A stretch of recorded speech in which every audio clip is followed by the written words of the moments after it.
10,000 people, maybe more. People talking without speaking. People hearing without listening. No one dare disturb the sound of silence. Fools, said I. You do not know silence like a cancer grows. Hear my words that I might teach you. Take my arms that I might reach you. My words like silent raindrops fell and echoed in the wells of silence.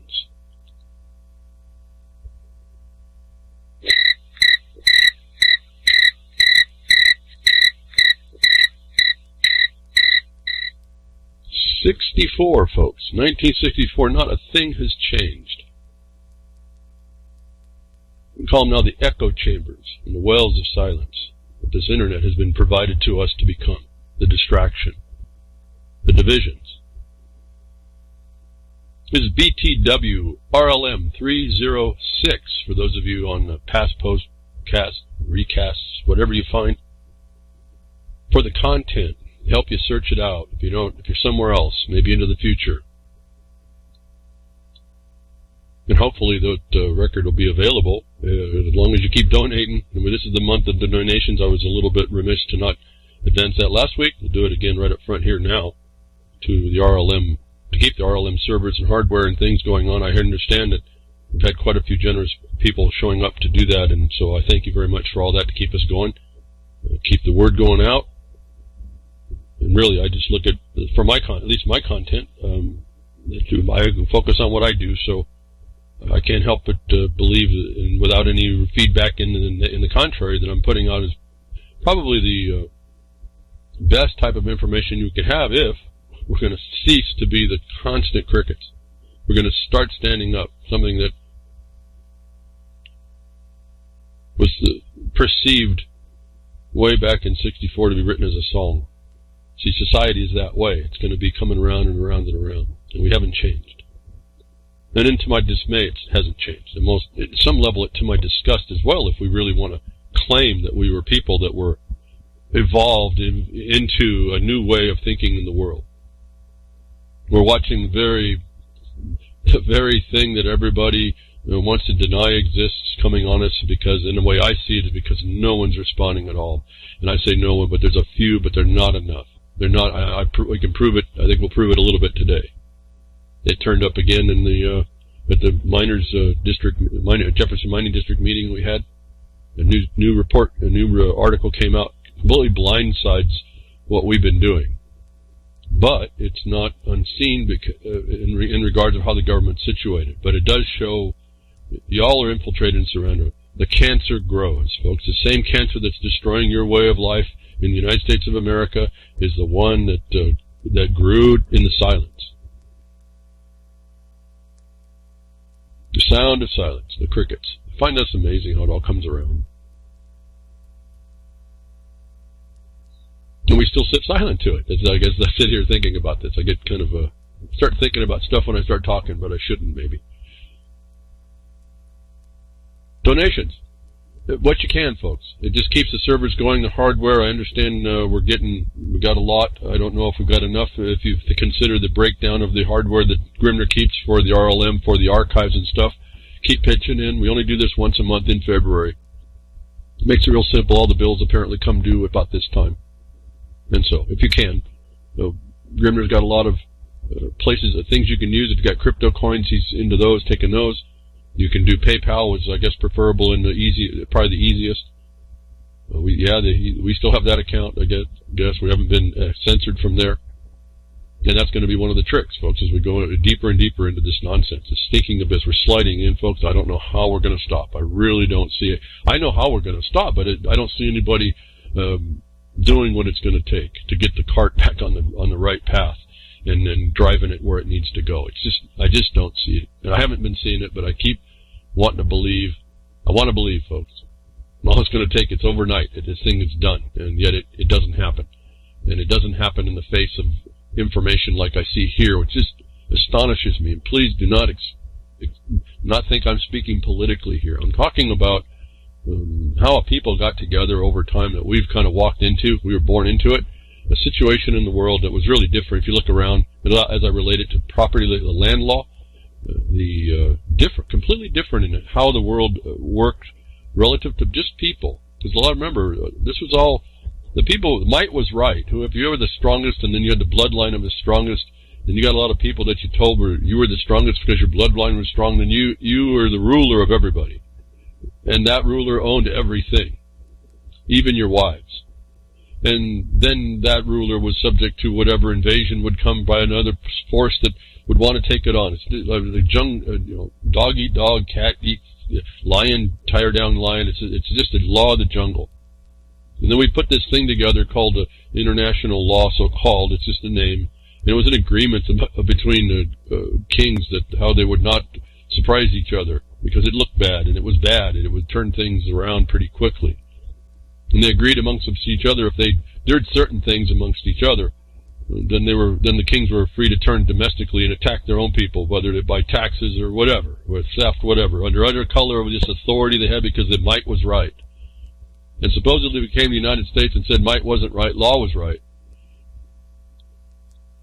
And that the law of the land was going to rule.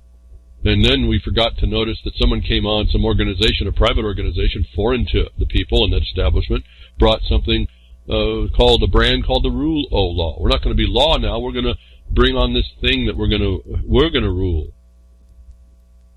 And yet there's this basic law in the United States of America, different from all history and everywhere we look, regarding the land. Not the law of the land, but the land. And that did offer it offers a measure of protection if you'll stand together and use it and hold it against those that will come to invade. And that ends up being this government. And more so today. We've got evidence over and over and how dysfunctional this whole thing is. And a lot of it, remember, we had the republic that we had to keep. And I don't think we've done it. And I'd be hard-pressed to I haven't seen anybody describe how we've kept it. And if we haven't kept it, then I ask you then to revisit what you think you live in and what you think your opinion about that might be and how effectual you are in that if it's changed. And I don't see many people really doing that seriously, and what they end up doing is they think about it, they create the myths in their mind, and they go down and they hold their myths because it's too dangerous to think about the reality that may be that we have something to do. Now we're back to the crickets. The idiom of the crickets. So here we have right inside this, I'm not talking politics now, I'm showing you there's evidence in the world, notice to us that things are not too cool, and one of you can step into where you're most powerful to deal with some of this if you can, or not, or figure out there's a problem there, put it in a place and go find some place that you can work locally, because I think that's really going to be the bigger issue. We're going to see a little bit of that today, I hope.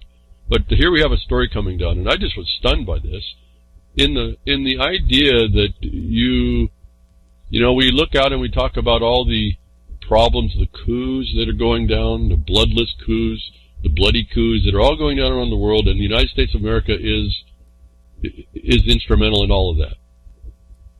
U.S. aid is not. In fact, you're seeing, going to Venezuela and the overthrow going down there, the bloodless coup that's going on right now, U.S. aid is instrumental to bring aid to Colombia on the doorstep of Venezuela under the label of humanitarian. And so right away we get it. We have to understand, and those of you that listen to me, you know this.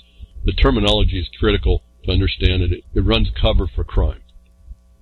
But when I heard, and I've also told you on the international stage, be careful that you dismiss what's going on out there, because what's going on out there is like a carnival mirror. And I put the carnival there because it doesn't reflect what's out in the world, doesn't reflect clearly as the same thing here in the United States, but it does reflect a condition which is contorted by the carnival mirror reflection to be things that are happening in the world outwardly. Remember, I've told you, you point out, you're going to have three fingers pointing back. The reflection of your actions reflects back by your actions.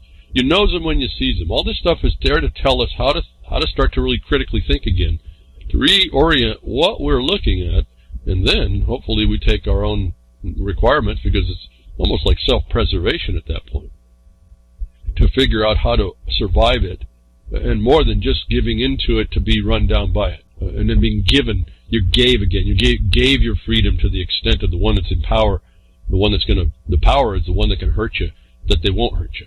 And that's where you start making your decisions, which is not living free and not living within the scope of any idea I hear of anybody talking about, and can't get there. Because it's all just a myth, because the reality is there's this occupier, and there's bunches of them actually, different layers, and they all end up being tied to the same one, but that's so far down the track I never get there. I wish I could get there, but we'll never get there. And we're not going to get there as long as we see this kind of thing going on in establishment. The carnival mirror of what the destabilization of the United States does is the reflection of what's happening inside this establishment. Some of you will say, great, this is destroying the government. It's not. It's causing a chaos in the government, which is going to cause some other problems. It's not going to solve the problems, but the internal power is going to stay in control. But you see the problem on the face of the ship of state. There's a mutiny on the ship of state, and I've really not heard anybody responding to this in any substantial way. Certainly not the MAGA, the USA folks, those that consider the United States of America to be some shining place with its minor faults. Folks, this is a major fault. We have a title on the article. McCabe says DOJ discussed recruiting Pence for a push to remove Trump. This is the Department of Justice, the executive part of the executive branch, conspiring a coup, a soft coup, with the vice president to throw out a sitting president. Whatever you think of him, just look at the establishment. That I'm really just shocked a bit that we didn't hear a bunch of people getting arrested up for this soft coup. It's almost like you're seeing what's happened in Venezuela. The guy that the United States recognizes, which has no legitimacy whatsoever, is being propped up as the president of a state that doesn't exist yet without right. I see correlations. It may mean nothing, but the analysis is sitting here.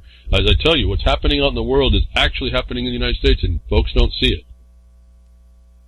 You see, you think that Detroit being destroyed economically, you think the destruction of all those buildings is a slow motion explosion going on. You don't recognize it as the slow motion explosion that happens in other countries when you go and see Syria and all their buildings are blown up.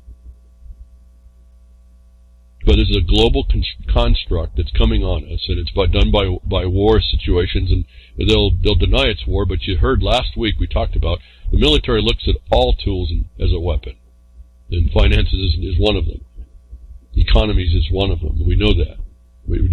But we tend to not think of it important. That it's important. McCabe says DOJ discussed recruiting Pence for push to remove Trump. Within the Constitution, there's a way for this to happen. It's a bit complicated, but it can happen. And so there's a mutiny on the ship of state. And I don't hear anybody going down for this. Now, how you kind of look, maybe a lot of people, particularly on this network, I would think, or some of them on this network, would say, great, we're seeing the demise of the government. I would ask us not to look at that, because if you don't have a better place to go, this is serious and a problem, and not going to be resolved because you just see the state, all those statists lost. There's a reality that's coming that people, I don't see. The mimetic Twitter is showing me those that think they know will bring out a truism and not have it attached to any contextual reality. That's where the failure is. And this happens, I think, on every point I've watched. I'm really disappointed in the mimetic response of social media. It's telling me something. I got to watch it. It's like the train wreck happening. I've got to watch it because I got to keep track. I don't know that this is over for us. So someone's got to take track, a keen mind, a keen critical thought about how this is all working. There may be a chance in the chaos in order to straighten it up. I don't know. But it's not looking good. And we have a mutiny on the ship of state, and I don't hear anybody talking about some overthrow. I mean, not overthrow. Well, I hear the overthrow is happening, but inside the ship of state, the establishment, we're having people conspire a soft coup against the sitting president. It isn't different than we see the United States doing to everybody else. And so you're looking at the war inside the system. Now, that should have been stopped. That's not a republic if you can keep it. They're not working for you, they're working for them. That's another clue. And that's what the reality is. So we can go talk about all our isms or truisms, we can go talk about our utopias, our myths that we invent. There's a serious thing happening that's playing out, and it's not playing out the way it ought to if law was ruling. And that should be a serious concern. It's certainly a serious concern for what I do, because we're trying to reassert law And it's getting a lot of resistance. And I see some people in the chat room and just put, oh, law, what's the law? What's the law? Well, you don't understand law. So you deem it as, because your experience is one that's being used as a weapon against you by the government, you don't understand what it was really supposed to be. And so I don't even engage that nonsensical view of it. It's not even relative to anything that is relevant, pertinent material to really looking at the problem and trying to figure out where in it are we going to solve it. You either live by an objective basis and everybody agrees to that, or you don't. It's really simple in that regard, and for this purpose behind the Woodshed that I can only spend so much time on all this. Again, I spend so much time talking on this and just barely touch anything. But we're watching the airing on 60 Minutes. Andrew McCabe, the former deputy director of FBI, recounted a Justice Department plot to remove Donald Trump from the office in a television interview that will air on Sunday. It may have done it already. I don't know. This may be coming on. I don't know. You can go maybe find it. Previewing the next episode of 60 Minutes, Scott Pele, of the correspondent at CBS, said Thursday that McCabe told him about a plan to approach Pence, the Vice President of the United States, and ask him to revoke the 25th Amendment. There was meetings at the Justice Department to which it was discussed whether the Vice President and the majority of the Cabinet could be sought together to remove the President of the United States under the 25th Amendment on the program this morning. So I guess it would have been aired already on the 20th. It doesn't matter. Let's stop here. Okay, so you have the FBI, is supposed to be a criminal investigations organization, who you know is turned inward. That's you now. They're after you. And now they're also going after sitting presidents. If that isn't something that should be actionable and on the tips of the tongues of everybody in the United States about the problem this is for everybody else and whether or not you think justice can happen, if that doesn't show that it's not, and there's no accountability yet, I'm back to the crickets. I don't even know what to say to people. You can't dismiss stuff like this. People will. And I mean, I even hear the chat room, some of the people in the chat room, I can hear I can't hear their voice because I don't know what they sound like, but I can see they're typing, some of these people that would respond to me and, oh, this is a great thing. This chaos is showing us a serious defect, and it's been happening for decades. This is not just happening. This has been the control fight that's coming out to the surface. It's the boil, the pus is coming to the surface. The stinking abyss is issuing out a stinking stench for us to see what's inside. It's been always going on. That it means that you all lived in an illusion and continue to live in the illusion that you don't want to care for. Something I've been writing about for decades now. I've been talking about it. I've been trying to drive it home the last 10 years on broadcast. I've been trying to show you at least even the soft way in to understand and start to at least address something. We've risen to the point that inside the executive branch, you have a coup going on, and we don't hear squat about dealing with it. Now, there might be some stuff silent, but this is a thing that outwardly should have been identified. And then you see this type of coup inside. You start to see that the system has been taken over. It's consuming itself inside. It can't work for anybody else. And then it's susceptible to special interests. If it's susceptible to fail the oaths of office to work up a coup, invent one and try to get conspirators together to do it. You're not getting the government that you are supposed to keep. It's gone from you. It's gone. Your Second Amendment's probably not going to fix this one either. Try to figure this one out if you've got a Second Amendment idiom in your mind. I think it's just a big idiom. It's just like the crickets. It's an idea. Lincoln told us how it failed, and no one wants to believe that. And over my decades of research, I've been looking around and saying, well, how do we go through this valley of the shadow of death? Because that's what the reality is. And at some point, you have to take on the chameleon. To get past through, you have to take on your own good disguise. But you never move from the path, the narrow path that gets you through the valley of the shadow of death. Anyway, I just was stunned that we have I don't even know why this story is being told, but it is, and that's good enough for me to see that we have inside interests that are really not following what they were supposed to. We see no accountability, and so when we look out in the world as us, the people of the United States of America, and I'll tell you anywhere else in any other country, certainly under the rule of law, you have to start to consider that we've lost absolute control of this thing, and the private interests are winning at this point and getting their way with us. And then we see this report come over. When you see this mutiny on the ship of state, that's in a context of the military as well. And then I noticed this little story came up. Some of you may have read it, heard it. NetanYahoo asks Arabs to, quote, advance the common interest of war with Iran. Now, this guy Netanyahu has a lot of influence on the United States and the sitting president as well. The problem is they weren't going to, the coup isn't going to overthrow it for this problem. There's another political, now it is political inside their decisions. I'm not looking at that. I'm looking at a destabilized government. And I'm looking at an insurrection inside a destabilized government, destabilizing government. And then we have to wonder as people what can be good for us. And I'm going to show you that, I hope I've been showing you, it's nothing good for the people. So you can keep going rah, rah, rah, USA, USA. You can say, you can be anti-Trump. You can be anti-government. This thing is rolling out to hurt everybody. It's been rolling out to hurt everybody. And it's not going to do it locally. So when they get the local government screwed up, then the internationals get to come in and start picking the bones.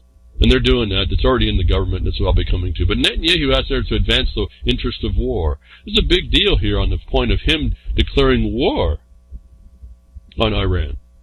This little pipsqueak of an occupier that has proven no right to be where it's at is declaring war on states. And again, the victim, they claim, is the one that gets attacked. This is the tactic. And we've been told about that tactic too. I think that's in the Protocols of the Elders of Zion as well. If you just look, there's a map on what they're going to do. It exposes our human frailties, that we'll accept all this nonsense, and how they're going to go do that to you. And how they're going to make other people that should be protected the villain. And the criminal, the psychopath, the criminally insane are the one that get protected. So we have this government that's destabilized, and it's destabilized by the same promoters of Netanyahu inside this government to destabilize the United States of America. And as long as it's destabilized and not functioning correctly, the rats will play. That's the only thing I can figure out here, if not worse. So we have and they tried to cover this up. What he said here, this Netanyahu wants to band together another conspiracy out there to go war on a country that hasn't attacked anybody for a few hundred years. All part of this carnival mirror approach of what's going on outside is reflecting the destabilization of the United States of America. And there's many different levels as to how that's going on. And I'm sitting here kind of twiddling my thumbs. I work with my colleagues and the people that email me that are working on their projects where they're just a handful. And I can work pretty well with going through the steps and getting stuff going on, and we start to move forward, but there's just not enough. It needs to be a whole nation of people just fed up with it. Not because we're a liberal, not because we're a progressive, not because we're conservative, not because we're Christian or Muslim, because we have a thing in the United States of America at the point of the land and the law on the land and the rights of property to people, and there was supposed to be a trust set up and a confidence set up that it would be a trust that was set up to protect us in our property, in our we see the preamble that's been destroyed, but it's still there for us to enforce. This is for everybody. So we start getting into our little factions and our beliefs and our little nonsenses and inanities. We're falling into the hands of those that are trying to run a coup on the United States of America right now without accountability. And so if you're not going to get accountability at the highest offices in the government, where are you going to get that for you? And if you continue to go day by day to say that that's okay, then I don't understand about you. What is your complaint again? I can't get past this. When we have people that are foreigners, and this is not untold, because I told you the Bar Association was a foreign organization that took over your country. They took over each state, and now they're taking over. They took over your country, the members, and other things.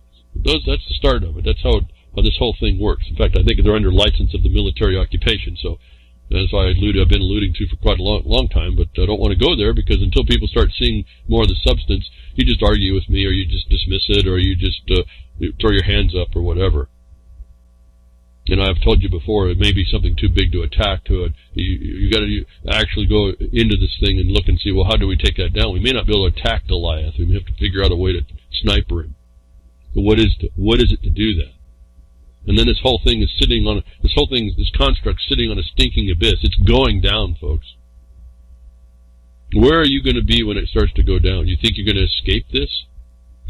So we have NetanYahoo coming up saying they want to advance war. You see, the policy of the United States is to go after and make trouble for Iran.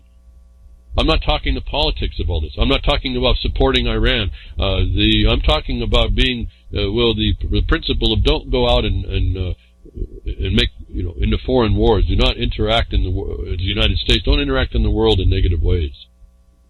And that's all we do anymore. I say we, this country. These people that are run coups on their own selves because they don't like the way the sitting president. And I'm not too thrilled about the guy, even though he gave us an opportunity. He does give us an opportunity, this guy. But I'll show you how he's not here as we go. This whole political process is no good. The parties are no good.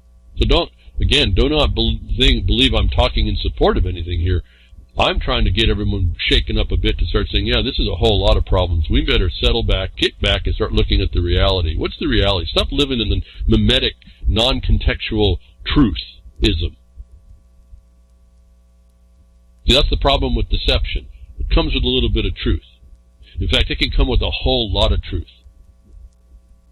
And that 1/10 of 1% of wrong is the one set up to take you down.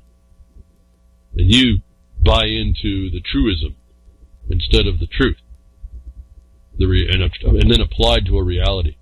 And so we have this coup going on. No one responds. We have Netanyahu saying he wants to make war and get all the Arabs together to make war on Iran. Now you see they're Persians, not Arabs. And there's no right for any of these people to do it, but we sit quiet.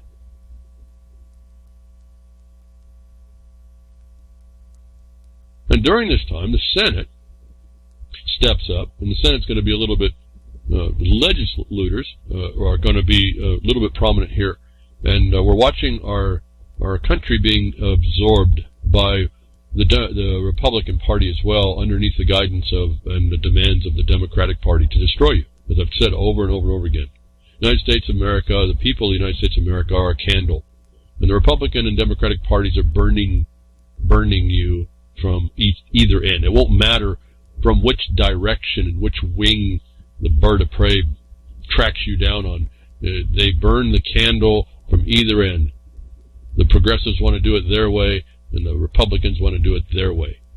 And that candle will be consumed by this political party until you understand what the dynamic was, the division that was created by them, and how they mean you no good. And I can now return to the fact of what we did in 2013 in the lawsuit that sued both the parties and the Bar Association, and they defaulted out. They default judgment in acceptance of their crime. Literal, this is treason, folks. I don't even know what more to say. A bill targeting anti-Israeli BDS movement raises First Amendment concerns was a story. This is the Senate now doing. This is supposed to be the representatives of your state making a bill. This ends up being SB1. It's the first thing they do. This is supposed to be representatives of your state coming together to make legislation. The first thing they do is they talk about attacking those, go back to the states now, attacking, letting the states, giving fair warning that they will not regulate some state from prohibiting contracts to contractors in the states, again, who are they call it anti-Israel, anti-Israel positioning. So this is not really a First Amendment problem, but people are writing it that way. They did it really sharp. But what is the state's, the representative of the state, what is good for the state to actually let the state make the First Amendment violation? The federal law is not the violation. It's giving license. What it essentially is doing this is when a federal law is made in a subject matter that is given to it by the Constitution, it preempts or precludes any state action contrary to that. The federal government can say we won't legislate, or they don't legislate on a particular subject matter, and that allows the states then to regulate in that capacity. This bill, where there appears to be, the people are promoting that it's a bill passed in the United States Senate this month that's stirring a First Amendment debate over boycott movement targeting Israel. the BDS movement as it's called, it actually doesn't actually do that. What it does is it removes it's the Senate, the representatives of your state. They're saying that the interest of the state to allow the state to not be hindered by the federal government rule that it would prohibit such an action, so that the states can do that. Now, what benefit is it? This is how crazy this is getting. The representatives of the state are saying, we want to attack the First Amendment in businesses and companies and contractors with the states for services to y'all, whether they're a private partner, public partnership, or not. And so this is an interesting misreporting I'm finding on how this is going. But the point is that this is, again, it's Israeli, not Israel. Israeli influence in your life have taken over your state representatives. Now, the senators are representing the interests of the state. I need to ask, what interest is in the state to make this movement that they would stop anybody and cause a First Amendment violation in the states? Again, the legislation at the federal level isn't worded as a violation of the First Amendment, it seems. In fact, it's limited. It says it doesn't affect it. Again, what it does is it says, we're not regulating that, states. You're free to do this. More insidious. This is much bigger game they're playing. Much finer gamesmanship going on to destroy us in favor of a little pipsqueak occupier someplace that really can't show everywhere. We've done the broadcasts. They have not yet shown a right to what they do. Why? Because they admit they're not the people that they claim to be coming under the color of. What they are is a political movement that started in the late, prior to 1900. And a little before that, actually. It doesn't matter. It's not who they say it is who's there. That's why I make a distinction. It's Israeli, not Israel. And I did the broadcasts about how to differentiate about that and the timing. So the Senate, first SB 1, wants to tell the states, instead of doing anything else to help you, they want to come out and tell the states, we will not regulate this in you to do against your own contractors and companies.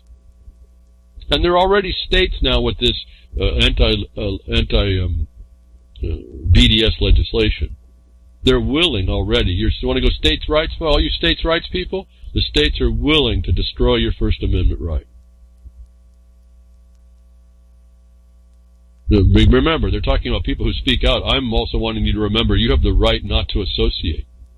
And they're forcing an association, and that's not even been brought up either. My point is that we sit quiet to all this, and it's coming on us. Everything that's quiet here, you think it's not going to affect you. You're now going to censor yourself so you don't fit, so now you think you're all nice and covered because, well, I don't want to talk about that anyway. And you've just given in to the occupation contrary to the rights that you assert. You're not helping to protect that in you. One day, I think we hear the idiom as well, the statement, they came for the Jews, or they came for the Jews, they came for these, they came for that, then they came for me. There was no one there to protect me. That's how this works. And you give up a little bit more. It's that incrementalism. I keep telling you, this thing that is coming on. They've learned how to do this, and you will allow it. Your state representatives, the representatives to the state, not the people, have agreed that they want to impose upon the people, the businesses, and the people in their state to be able to interfere with the First Amendment at the state level. This legislation didn't do that. And so be very careful again how you analyze what's going on, and you go in and make the you make a wrong question. As I've told you before, you bring this wrong if you're ever going to challenge it, and they're going to give you the right answer. Then you won't even know what happened. And I have 2 links here. You can read a little bit about this. And to me, it's learning how they trick us. To me, it's learning how you understand the battlefield that we're in, and learning how the encroachments are, the trespasses, the war against us. That's what I tell you about here. How to go and look at these news articles, these notices, and how they're telling you really what to be careful on and what not to do, what to do in certain ways, or what to be aware of to do. And the point is, it's all to do. You can't just sit and think about it, talk about it, and doing isn't typing keyboard letters in a chat room or getting on programs or getting on the YouTube and spewing your guts. I've laid out how you start doing this quite many years now. So, is the anti-BDS bill constitutional? Is that one of the article? Constitutional? Yes, but, and this is the point, you got to be careful on what you're going to do here. The principle was that the federal government have said they will not regulate that, and that frees the states up to be able to. And remember, this is about commerce as well. So understand how they're doing this as well in how you would think about this. And here's the point about that. You don't want to be making the wrong discussion and proliferating the wrong discussion and making everybody believe this Senate act. The first thing they did, not to help you in anything else, they went to help Israel. That should tell you a ton, folks. Just a ton. I don't even know what more to say. But they're not here to help you. That's the Republican Party. That's who Trump is under by Constitution is to promote. And they're in total agreement with this. Put Israel first, if you will. And do it in a way that you can't be hit with a lawsuit. And if someone attacks you on the lawsuit, they'll lose. In other words, the states, the senators, the representatives have said, we're willing to take this issue up at the state level, and we're willing to waste taxpayers' money on being sued for First Amendment violations, if those come. And that's the other problem. Nobody really brings it because no one wants to spend the time and money. And who are you going to? The courts of the bar. So you better at least get it so obvious that it embarrasses them if they go against you, as I keep telling you is happening. So here's the Senate coming right out. What got me here is another story that I'm going to be talking about, is that the Senate is doing this to the people. And this is a GOP-controlled body. So if you think the Democrats, all y'all that are favorable to the conservative or Republican party view, if you think that the Democrats are being outed and the only ones that are doing these things to you, they're not. They're doing it in a different way. Everyone, the government and those agents in there are doing it to you. You're being done. Like I said, you're a candle. I don't care who you are, where you are. You may not think it's affecting you, but you're a candle, and you're being burned. It's just which end of the candle is which is burning you. You're going to be consumed by this stuff. And you got to blow the flames out, and you got to figure out a way to preserve yourself. So this bill is constitutional because of how it works. You got to look very careful at the principles underneath why it did it. They're very smart what they did here. This is upping the game a little bit. And so if you haven't been following what I've been saying about how to keep up with the battlefield and where it's going, you're going to miss this one, and you're going to think you have all the words, and someone's going to come in one day and just shut you down, or you're just going to shut up about it. You're not going to talk about it. And then this proliferates. And so what is another thing that the Senate did? If you think that the Trump's party is going to help us to hold off the progressive global governance initiative, the ones that are promoting sustainable development and all this other stuff on that front, and you hear it's the good cop, bad cop thing in a way. It's the false antagonist. You see the Democrats promoting the global governance, and you see by word that the Republicans are saying, no, we're not going to go that far. In fact, they don't have to go that far. They just go a little bit further. They don't ever deny it. And this is where we see this major problem, and this was a big blow to me for what we do, my colleagues do. And it showed it's not a blow like we could have stopped it, because there's just not enough of us. But it was I guess more of a reminder, and that's how I explained it to the mining district at the mining district meeting, was that this shows. We focus a lot on coordination that gives the local governments and legitimate mining districts a power of control in making sure, or being a witness to whether or not the federal government is messing with your federal lands. Local to you, you have some control over how that's going to work, and it's through the process of coordination. So we do that because it gives us, where we have no other power essentially anywhere else but to go ask these people for permission. Coordination offers something, a government like the mining district, a way to interact. And all we do is we just act in witness of the failures to meet law, and that usually is enough. The problem was that it's only the one provision for public land that was allowed to governments to fulfill the 10th Amendment. What we can't do in coordination is deal with the legislature. And this was the weakness And this is what we would see. They would do mineral withdrawals, and we would attack the mineral withdrawals, and the mineral withdrawal wouldn't go in. But the problem was those mineral withdrawals were waiting for legislation, and there was never any legislation. Well, we were blindsided. We just got the news. We were blindsided. All this time, the Senate has been working on like an omnibus bill, big public lands package. The Senate had been doing and working in collaboration. They even admit to it. Remember I told you about collaborations of treason. The method that was used is very much collaboration. Was one of the guys, Murkowski, admits to this, that they collaborated with the Democrats, the Republicans, to bring this bill on. Now, the coordination gives us an in to be able to stop bad plans. What it doesn't do is give us an in to stop bad legislation or the legislation that goes in to destroy this country. And I say that relative to law of the land grant laws, the enabling acts of your states, the agreements that were there, the grant trust, the beneficiaries, from that perspective. And when you look at it that way, we find that there's no power in the government to interfere with certain things in the public lands, which this bill does. And then it tells us some bad things are on the horizon that we've been recently fighting regarding fire. And so we're going to tell you, folks, you're going to watch, unless we can move some stuff through that shuts this all down, even the legislation, you're going to watch fire go. It's going to be a wildfire now, folks, because this bill that they're talking about, the major package, public lands package that was passed by the Senate. These are supposed to be a Republican-controlled, conservative, production-oriented party. And they allowed a bill that was brought in particular for Oregon itself that promotes fire resiliency to start with. And that's not just the worst of it. Fire resiliency. Why would they allow fire resiliency, folks? When you understand the language, that comes straight out of that fire policy I've been telling you. It comes straight out of what the UN agenda is about. It's completely counter to what Trump was saying he would do.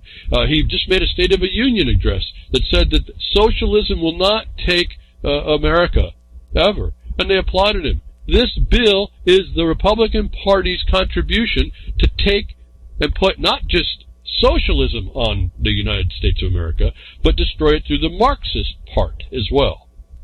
So Trump lied. And so I'm not real happy with this whole thing, but I'm powerless in some regard to do much. We're working, but this is a real big problem. That fire resiliency, when you know the code words, they're protecting fire as a weapon against you. And this was offered by 2 senators in Oregon to do this, and this has been what they've been doing. They've also withdrawn mineral lands underneath the cover of wild and scenic rivers. 1,986 miles in Oregon alone. They're going to withdraw wilderness areas across the United States in this package. This was a collaborative between the Republican and Democratic parties to destroy your country.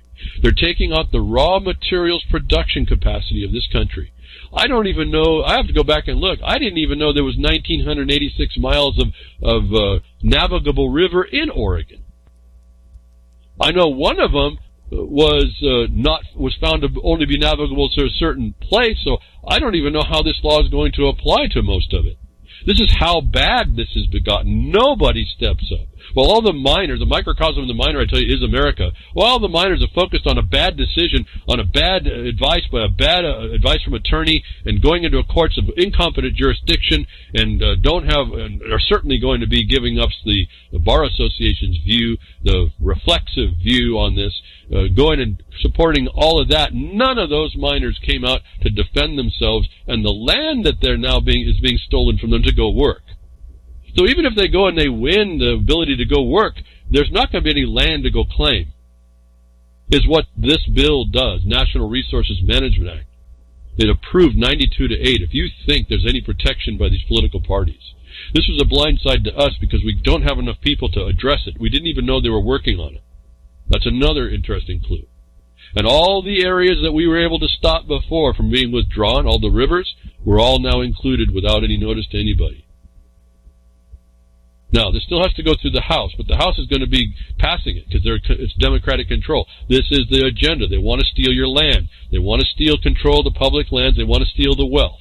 They want to violate the obligations of the United States. They want to bring socialism and, more important, Marxism, and then eventually it's fascism because they work in public-private partnerships. This is the method. They admit they did the collaborative method to destroy this country. It's the biggest public lands package deal done over a decade, folks. And when we looked into it, the big deals they want to put in together were recreation, conservation areas, national monuments, and fire resiliency. You don't hear anything about production here. You see conservation areas that are being included. And I've told you before, the non-use of a public raw materials producing land is a war crime against you. But remember, I pointed over to Israel stealing the Palestinians' gravel for that one. We included that. You'll find that on Jefferson Mining District website, the document that goes to the DEQ for Oregon. You go into the right side where it talks about the conservation's a war crime, and go read that document, how that happens. Conservation is a war crime. The Senate just made a war crime on these areas withdrew these areas from the people to use and produce raw materials. Recreation's more important than raw materials production. Recreation's more important than all the minerals that make almost everything you use in your life. You all think that you're all responsible for your own stuff.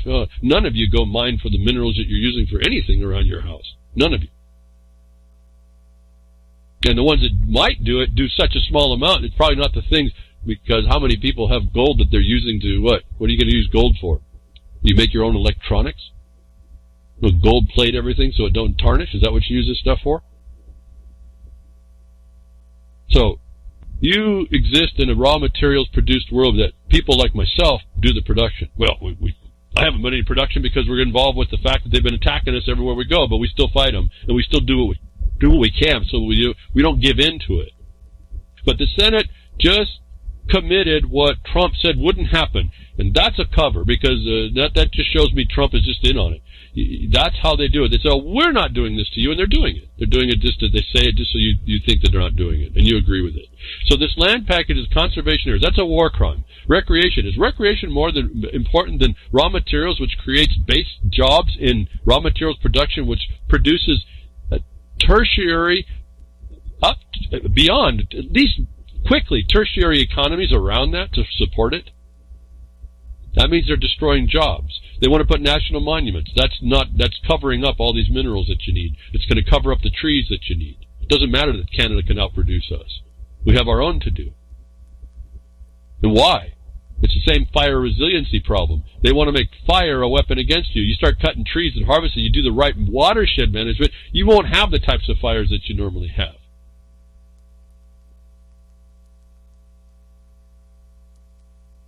I'm pausing here. I mean, is anybody thinking about this stuff? You think and you set pretty, you think about, oh, that makes sense, and that's all you do? There is things coming down in this country that are coming now so quickly. I'm just astonished. And then it just hit hard that the Senate would cut our throats in a collaborative process. This is what the killer for me was. Collaborative process. That is treason, folks. Murkowski told the AP it was a very, very collaborative process. Right there, right in the article. Other notable provisions include 367 miles of new wild and scenic rivers. Brand new. And it's all in the imposition of what the Democrats did. All agreed to. It's almost as if what they said, we just want to get this done, and it's a big pain to us. Now, what's the public lands anyway? It's managed. Who cares? And they're completely violating. See, every one of you has the right to go out and get minerals, and you have some other rights in the forest as well. And in those areas, they've taken all that from you. And then what they do is they take them and then they add more regulatory control, so when you try to do it, you're going to be under constraints that don't allow you to get the stuff that was yours. And you'll notice, if you look carefully, you'll find in the States, you have right to go get timber for you. You got right to go get some gravel. It's all statutorily limited, but you still have the right to get gravel, and you have the right to get some timber, and you have the right to make your basics. People are clueless to all this stuff. And I think you talk about self-reliant. We're not self-reliant to that point. We don't even know, so we don't even know how to protect it, and we don't even realize that it's actually being stolen from us, whether or not you want to do it. It doesn't mean that it doesn't need to be protected. So we got hit pretty hard with this one. I don't really quite know what to do. Because it started in the Senate, and it's a land policy, it's going to go to the House. The last option we have is to go and tell the president again, we have three demands on our injunction. It's a constitutional crisis in this country. You may not understand that. You may think I'm blowing smoke. It doesn't really matter. The truth and the reality is, when what happened in our lawsuit had happened and we get to the point when there's no remedy for it, it becomes a big constitutional matter. It also allows it's a national security interest on top of, it's a real one, not the one they invent, where it now brings the United States into no excuse for how it treats others. And this is likely why we're not getting a response, because they can't admit to all this. That we told Trump this was coming and we could help to avoid it. And he did nothing to stop this. And now they've stolen more land, and they specifically state they don't want to let mining happen. Now, why would the states, and again, this came from the Senate, why would it be in the best interest of the states to no longer allow mining to happen? Mining is a wealth-driving and creating function that a modern society cannot live without. Why would the states want to cut their throat to do that, unless your states have been taken over by those that want to take you down?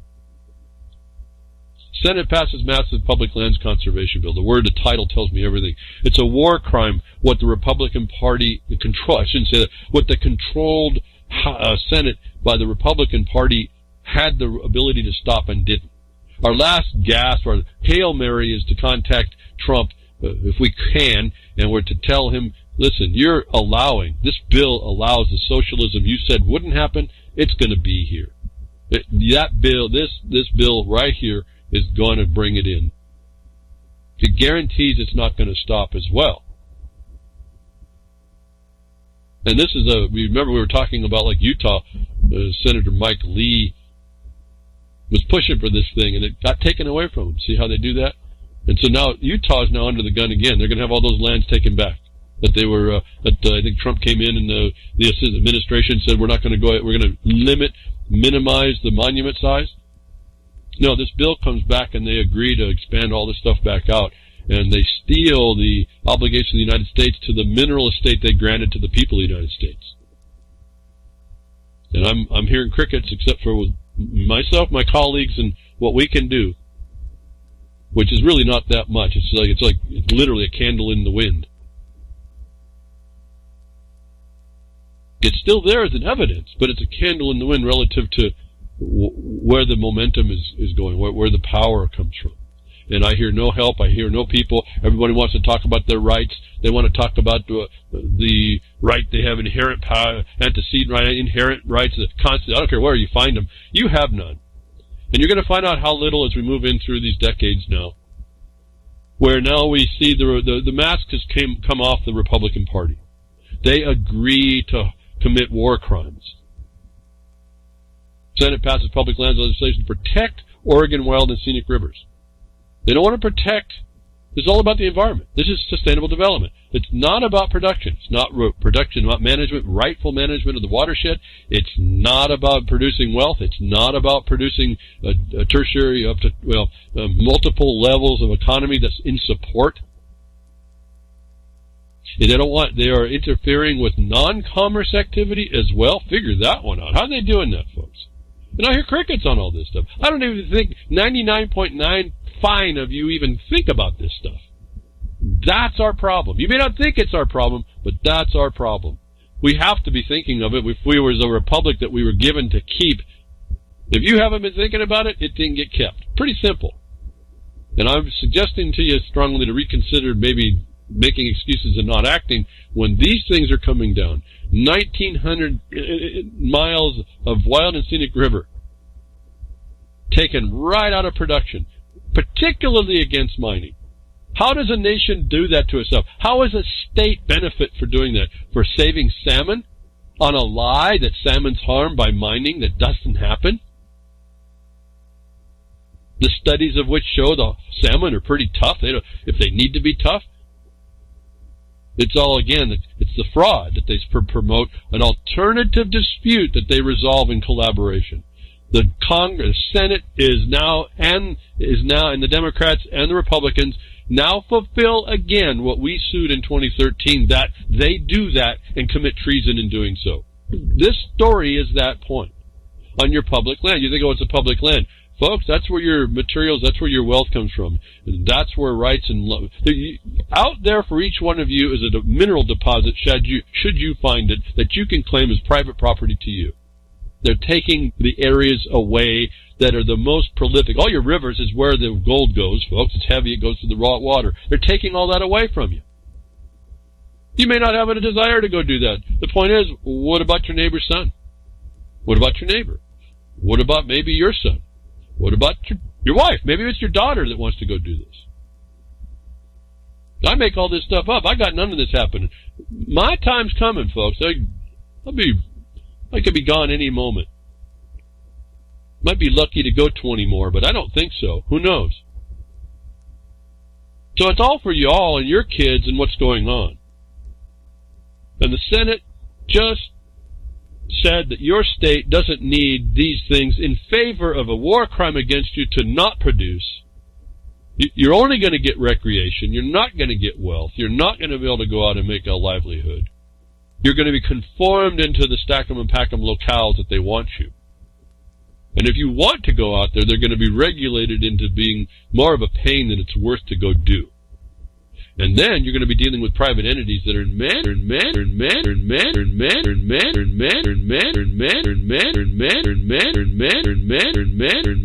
management of all this as a public-private partnership, who are overseeing the place, who will ding you for any rock you kick over on the trail, let alone off the trail. And then all those trails that aren't facilities were supposed to be granted to you. Where are you protecting that? And if you can't protect those, how do you have any right to complain about your right to drive? Because your right to drive is attached to those outlying roads and trails. I don't know if you know that. That's how you even have the ones that you have. Mow roads, yeah, a miner probably built those. Or a forestry, a timber harvest company. Yeah, raw materials producers make all that stuff. And then your local or jurisdictions that you all agree to by where you pay your taxes, they will adopt whether or not they want to maintain the roads, or they leave it to the raw materials producer as they need it. And I'm going to tell you, we have to do our yearly maintenance on the roads all the time, and we don't get a dime out of it, or for it, or any of it. And we have to tolerate anyone going across it. That comes from raw materials producers. You're not going to be getting, as these places get closed off, as you don't understand how the raw materials are affected, the failure of the access and the supply by somebody that lives next to you possibly to go get them for you. You are divorced from that supply chain. You don't realize how important it is. And then you don't realize that if they're not getting it from us and they're holding it away, they're stealing it from somewhere else. Everything you do, your computer, everything you look at that's not a fiber or a food is likely a mineral. Everything. Wouldn't exist. And if it does exist, and I'm not making the gold to go into your computers, or I'm not pulling the platinum out, or whatever valuable mineral I look for to find and try to consolidate and concentrate and then sell in the market to be smelted, anything I don't find is being stolen from another country. Or someone put in slavery or danger because of it. That's what's neat about the American system. It's actually it's neat in a way, but it's not. The raw material producer pays for all that for all y'all, just to go get the raw materials. It's on their back, not anybody else's. And you get it for nothing, essentially, except for you trade this fiat when you get around to it, because we've abandoned even what the miner does as substance and the property that shows you that they have. See, the property of the miner is the gold, and the gold is the property to you in grant for other things, is not the fiat system. That's what they're killing as well. I'm taking too much time on this. There's so much to talk about. I'm not taking too much time. I just have so much to bring out. And it's not going to be getting, and all these things, and I don't know who's interested and who's not. And so some little thing goes in my brain, well, let's maybe move on. You've talked enough, no one's listening. They're not going to do anything anyway. They haven't done anything for 10 years. They haven't done anything for 20 years. You've been writing about it. So let's move on. Maybe you'll find something that tickles someone to go do something. Let's move on the idea. Folks, this is an attack on your country. I'll just maybe close this. Conservation is a war crime. The non-use of your resources is a war crime. The Senate, in the interest of the states you live in, just cut your throat. And Trump's okay with that, apparently. It came from again, it's the GOP-controlled, the Republican Party-controlled Senate. And so this starts to expose this lie that we're watching and living, and we allow and we continue, and to me it becomes the crickets. It becomes this, I said war crime, folks. You're in a war. There's a war against us as the people. And I think it's one that the Second Amendment's not resolving, and can resolve. And I think, to the most part, unless we solve the Lincoln problem, it can't. And they're eroding they're eroding all these areas. Out pops at the same time as we hear the news about the national emergency that's used to build the wall, which is an interesting tactic on Trump. And I said if he's going to do that in the beginning, and he knew that, he didn't need to go through the first stoppage. I already talked about that part. But up pops ABC News giving you a list of all the emergencies that you live under as given you notice in the Federal Register. And if you don't understand the importance of this and how it connects you to the corporate consequence as well, you're missing something. And not that I focus on the corporate consequence, but because they're working outside of that, that's how it becomes usable. There are like 58 national emergencies that you live under if you think the Trump one was something new, or if you think it's not a tool. That when I noticed, I told you that if he already knows he can take Title 50 war powers and build his wall, and doesn't need any appropriations, the government shutdown was a facade to do something else. And now we see that this bill's coming down that he's apparently going to sign. We'll see. It's coming through the channels. That the Congress allowed to him over $1 billion to build his wall. He didn't get the 7 he needed. But what was that? What that was his tactic to get the Congress to buy in at all. It could have been $1, because he already knew he could get the money. No, he got 1-point-something billion to build that wall from Congress. It'll be agreed to by the Senate, and he's going to sign it. And now he's going to go with only 1-point-something. He can't get enough, so he's going to go to his national emergency anyway. But now the Congress can't fight him, can they? He's got concurrence by both parties. That's a scammer. He's doing it under national emergencies.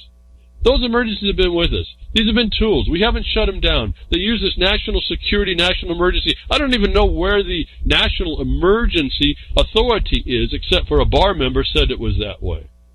And then there was never this provision. I keep telling you to attack somebody. We do it, but I mean, there's only so many. Again, it's going to take a lot of candles in the wind before we start heating up the air here, folks. We address the fact of the fraud of the national security excuse. With mining, you also have the power that mining is for national security. Where do you see that, folks? You just go read it. Some of you may not, but it's 30 U.S.C. 1802 to 06 or so, right in there. 30 U.S.C. 1802 or 6 to 6. You see, mining, the act of mining is national security. The Senate just withdrew from mining for the purpose of stopping mining. All the lands and rivers where they'd find the gold is a second backdoor way to prove that they're making a war crime against your nation and violating national security. And I guess I say it like that. I want you to get your mind wrapped around how stupid this becomes pretty quick when you look at the objective basis called the law, that nobody seems to be following and no accountability to it, and the people are responsible to that. You have a republic if you keep it. And they're using that license. It's a license to those that are going to violate it, and they're going to continue. So ABC News is a great favor. They list 58 national emergencies. The 31 have to be annually upped. Which means 31 of them, your government's upping all the time to keep them in emergencies, and they keep doing this nonsense to you. We hear they use the national emergency to help a foreigner, a non-state actually, in Israel, Israel, the Israelis, the Zionists. We see that influence continually on this stuff. But what here? 1995. You think it's happened last week? The national emergency with respect to prohibiting transactions with terrorists who threaten to disrupt the Middle East peace process, placed economic sanctions in response to Jerusalem bombing. This cancer, this other cancer, is everywhere you look, and it's part of the impetus to continue the war crimes against you. Trump, I told you, that was a maneuver. As soon as he told us he knew that the national emergency powers war powers were enough to make the wall, I knew what was coming down was a scam. I now, after looking at how it played out or is playing out, he just needed to get Congress's consent, and that was them putting the money in. Their part. It could have been $1. So that's pretty sharp, but that's not what I would think to be straight up, is it? It's not a straight shooter that way, is it? And then to find the party he's supposed to promote while as president, cutting your throats in the states by putting in a public land bill that violates laws, is a war crime and violates the national security, the very power he's invoking to build the wall, and y'all are crickets? We deserve what we get, I guess I can say, and I'm sad to have to say that. And some of you say, who cares? It's not going to matter. I'm going to live my life out. Oh, okay, fine. I don't know what to say about that. You didn't live your life. Oh, I saw the word go through the chat. It was integrity at that point. You're just excusing your way outside of maybe justifying a system. Oh, I barely got through. I had what I needed. All the time, that's a mentality of theft in my mind. You're just stealing what you can get away with and not have to really be responsible for. You're taking benefit. See, there's no context to that. You're taking benefit of how you even exist and dismissing that it meant anything to you. And but for that, you wouldn't be there. You'd be completely doing something else. And that's why I look at this thing kind of like, we got to be careful on what we start throwing out, like the baby with the bathwater. We got to be careful on what we claim we're not doing and what we end up doing impliedly that we don't talk about. The lack of context and the memification of our social media is a prime example of this. So you've been living under tons of exposure of national emergencies. The Senate just passed a law that was contrary to national security. No one says anything about this stuff. I just gave you the statute that proves it. And what am I going to hear from that? Am I going to hear, and I'm not going to put this on everybody, what if I just spoke to the ones that are the ones that have chosen? Because mining is a very special thing. You're a miner or you're not kind of thing. And this is historic. You can like to be a miner and you can become a miner. What I'm saying is that to be a miner is kind of a different mentality, and it's historic. Miners were sought out, real miners were sought out to seek minerals and prospect and then find the best way to what we now know as mining engineers. There was inherency in someone's skill set as a people to do that. Not everybody in society does that. And so they were highly sought out for. So it's a special interest and skill. You can all do it, but in nature, it's like anybody has a proclivity to do certain things certain ways. It doesn't exalt anybody, well, unless the power wants to exalt it. It just makes you in a place that you're more susceptible to going in that path. So I don't want to put any exalting nature on it. We're all doing what we do. But everyone can do this, and everyone ought to consider it. And those that don't do it, there's going to be someone that may take your place, but he's going to provide for you. And not to address that and understand that is an interesting disengagement, and I don't like, and it's not a good disengagement. But now we have someone coming to steal from those that would make for everybody, which I can show you at 30 U.S.C. 1802 or to 6 or so right in there is a national security concern that has not been addressed at all and probably won't be unless some of you all step up. And the miners need to. I don't think they will. And if they do and they heard this and they're not really following me, but they listen just because they want to keep tabs, they're going to do it wrong. So it's not just knowing this and you got to go out there and raise the flag and raise the flag, your flag, here's a pitchfork and a torch. No, there's a certain way to approach this anymore. This war terrain is serious stuff. They've now attacked with this public lands bill, you don't know they've attacked your country. They've brought in at least socialism with it. They're doing this to diminish us in favor of other foreign interests. As we can see, right, one of the emergencies that they're going under is relative to Jerusalem. And there's more. I'm not going to go through it. And then this story popped up. Undercover spy exposed in NYC was one of many. I'm going to jump a little bit here, but this war, remember they got cyber war going on. Government puts the United States government claims to put a lot of money into this situation. We see who's the recipient of a lot of this reverse buying and technology and private partnershiping, but is the Israelis. They're highly sensitive to anybody who tries to interfere with their organized criminal syndicate. We see this, and we see it tied into this continuing decisions that destroy this country and the people of this country by whichever party. When mysterious operatives lured two cybersecurity researchers to meetings at luxury hotels over the past 2 months, it was apparent bid to discredit their research about an Israeli company that makes smartphone hacking technology used by some governments to spy on their citizens. The Associated Press has now learned of similar undercover efforts targeting at least 4 other individuals who have raised questions about the use of Israeli firms' spyware. If you don't think this is an ongoing battlefield, what we live in anymore, and it's international, this is another story pointing to the same culprits and the same problems and the same mentality in your government that will give over to bribes, if you will, for whatever reason, under whatever pretext. It doesn't have to be money here. The bribe comes, the consideration doesn't have to be money in my mind, that you still commit treason. You still allow it when you don't fight it. You still allow felonies against people when you don't arrest them. The four others targeted by operatives include 3 lawyers involved in a related lawsuit in Israel and Cyprus, alleging that the company NSO Group sold its spyware to governments with questionable human rights records. You know, behind which we're not high on human rights. Go read the Declaration. You'll see about 3/4 of the way in, all your rights, so-called, to the animal, the human, not the man, not the woman, the human. The sound of a man, maybe, but not the man or the woman.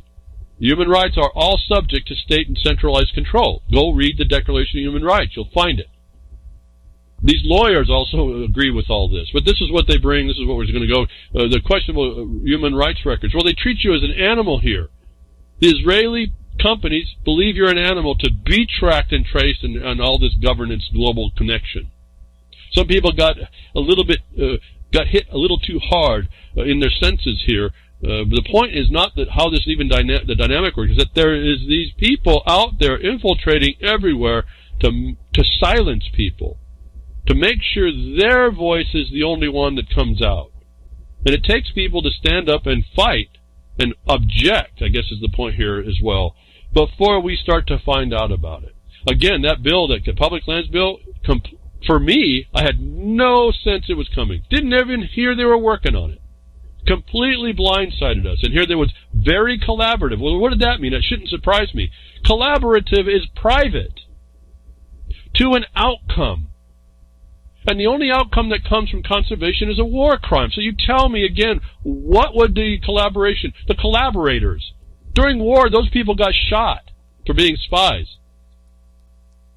And yet, now, which is democratically controlled, and unless we can get lines into Trump, hold his feet to the fire on his statement that it wouldn't be a socialist, that this country wouldn't be socialist, and point out that what's happening in that bill is, until we get that pressure and that embarrassment, I don't think this thing gets stopped, and your country goes down one more notch. Big time goes down. And in here to gather all this information and cause the influence, and inside the battlefield, the spies that are inside even the cyber world, where they're actually getting all this information, all this is going to go through all that. We have the Israelis now protecting their interests to continue to do this. Remember, they're getting paid to do all this stuff.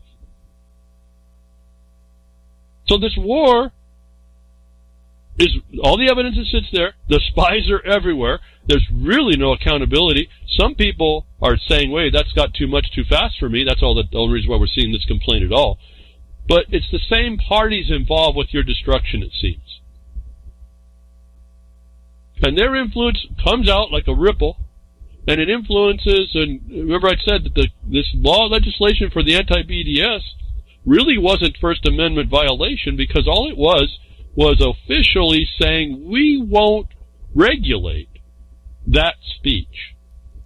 In other words, impliedly, the states can. Now, that's where you folks are going to see the First Amendment violations, whether or not you understand how to fight them, or that you do or don't. But you see how this game is played. This is really kind of fascinating. But they now telegraph to the enforcement of the states, if you want to talk about states' rights, that they can come and beat you up. Well, we already know that. That's really not even news. But I'm just saying this is repeated over and over and over. And what they handed to in this rule, what I can't see, it's nothing other than martial rule, if nothing else, martial law, as defined in the first article of the Libra Code. Again, you go to my blogcaster, everyone has a link, you go read this. I went through and I did multiple broadcasts reading it to you, because it has an outline that's happened since Lincoln's time of how they're doing it to us. No different than these are instruction manuals you can do. But they hand this power, you talk about states' rights now, they hand this power, they say we're going to have hands off, or in the other area for where I'm going to go now, they actually say we're going to give you money to make stuff up. But we're going to go through what another emergency called the war on drugs. We declared war on drugs. An inanimate thing, and forget about the fact the United States government causes it. That's not the point. The point is you believe, and we have the authority to say underneath this banner, we get to do all kinds of stuff, and our cops, our U.S. police, which there is none, but that's what they use, will pay you locally, as your local police, in order to be our soldiers. And because there's no accountability, and because you can be too smart and psychologically stable to be a cop, you can see how this stuff starts to roll downhill in a bad way. We got spies inside going after people that are exposing a crime in Israeli companies doing spying on you. We have senators that want to destroy your states by saying it's in benefit of those states. We got this completely insane view going on, and no one's saying, well, again, no one. I'm saying it. I may be the only one, and if you know of anybody else that's doing this, that identifies it and has more than just a talk and has the remedies that we can work through, I need to know about it, because I'm starting to lose my desire to keep talking to people that won't listen. I don't know if I can stop, because there's something else in me that keeps driving me to do this. It's outside of me. I've given over to that. What I want is not important. This is that serious. People around me that support what I do believe that too. Otherwise I wouldn't be here either. And so I don't know of anybody else that does this. If you know anybody, we need to start maybe somehow getting together. I need to at least know there's somebody out there that's focusing people on the right thing, not doing the Alex Jones, oh, I can complain and talk and show you these things are there and not tell you what to go do about it. Now, what do you do about the Senate? Well, you got senators. They're supposed to be in your town looking, in your state looking for you. You locals can jump on that. You can contact and write letters to Trump and say, hey, you said there was not going to be any socialism, and then by extension Marxism. Now you've just let your party in the Senate agree to war crimes against us. You need to not sign that bill. You can make that letter. Why not just copy what I just said, even as arbitrary as that was? You can go down to your local groups, your local decision makers, and start to impose yourself like you're supposed to. And I've said on this next story about when you talk about the war you're in, and that the local cops are soldiers for this federal war that you're still under, as I think Andrew Johnson proclaimed in his failure to proclaim the end of the Civil War, but agreed Texas was next to be coming to tow, and you did. The cops are now the soldiers, federally, to control you locally. And we get these stories out through the war on drugs, which should be ended. All this stuff should be stopped to clean the slate. But I remembered, and I reminded people at the Jefferson Mining District meeting, I said, remember, when they removed all the emergencies, they kept one. Little test, folks. Which one did they keep? Well, you old trivia guy, you trivia people in there in the chat. Which one did they keep? When they said they were removing all emergencies, they lied. Which one did they keep? I've said it before. This shouldn't even be hard. Do you hear what? Do you listen to me? It's important because it ties together. All right, enough time. I hope you had an answer. Trading with the Enemy Act was the only one they did. They didn't free up. That still rode through the emergencies to allow the rest of the emergencies to come. It was like the concentrated E-vial, cinder that they left underneath the piano, I think it was in the movie. It grew back up. 9/11 didn't help. Trading with the Enemy Act. It's also in commerce. It's also international law. It's also in military. It's also in your money. 12 U.S.C. 95A or B. Remember those, folks? I've talked about this for a long time, but I talk about it.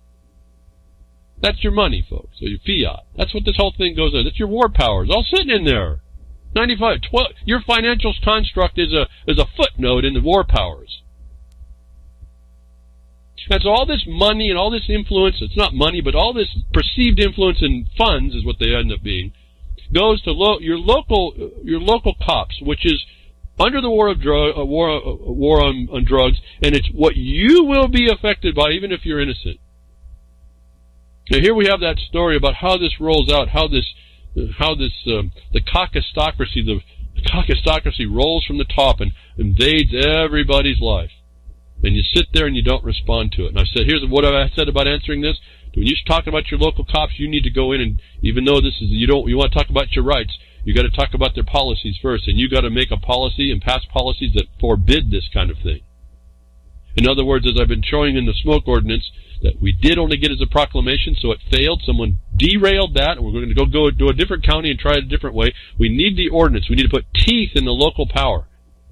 Not a proclamation saying, oh, we proclaim this, like some fool, some jester in a funny suit standing on a street corner. I proclaim this. Who cares? No, you need an ordinance. You need to be able to the law to stop this, but you can't do it directly. So your policies is where you start for this local war, local to you. In this story, you lie, you die. Cops admit to lying about raid that left innocent couple murdered.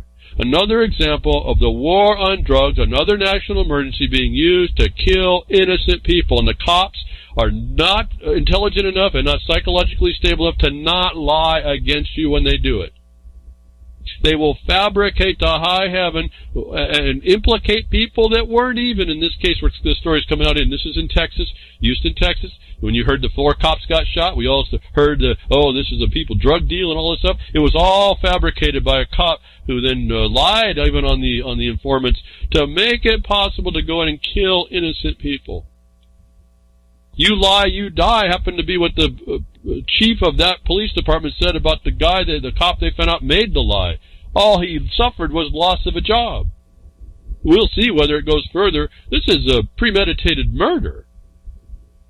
That he could even think to do this is the problem. Not that he even carried it out. As soon as they get in their mind they might conspire to do that in themselves, we have a problem in our system. It's not that they just died. It's that this guy thought he could do it, and he did. It wasn't stopped up front. The same war crime against you at the Senate was not stopped up front in the so-called representatives, saying, oh, this is great for the state. I want you to look at that sentence. Is it great for the state to get rid of your actual wealth and keep people in work and keep them from going into all the drugs that they're going to seek and alcohol that when they don't have the work that they need to survive? When you start having to go and rip off other countries, like Israel was ripping off the Palestinian gravel to make your stuff, do you think you're any different? When you sit silent and consume? You lie, you die was a statement from the cop. Oh, we got caught. Now you are fine. You soldier, you went too far.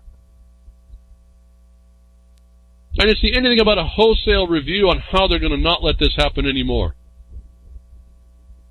I told you this before. 2 innocent people are not going to be able to be vindicated. They're dead. And I questioned the whole point in the beginning. How are these people thinking, these cops, they're too smart to be a cop, maybe this is the answer, and too psychologically stable. When you have the right to defend your home in that state, what was a no-knock principle even continued was the problem for me. You can almost guarantee people are going to guns and defend themselves with a break-in like that. That's a setup. That's premeditated beyond, that's truly psychopathic. And to think you can get away with it.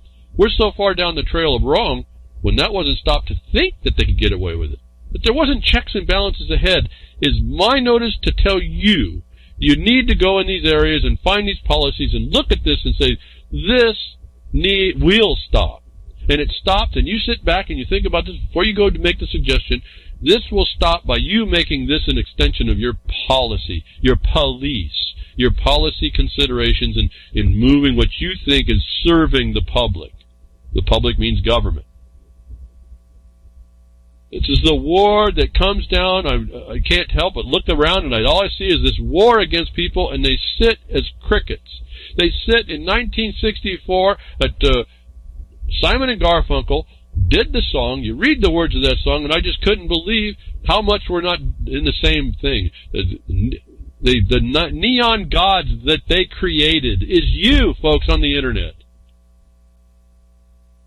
You're focused in on that while the rats are playing everywhere else. And people are dying here. And that could be you.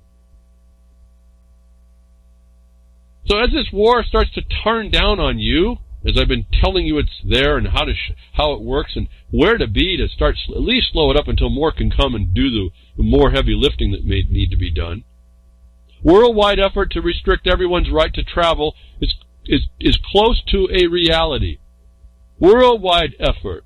Where is this worldwide effort that you see in the news, folks?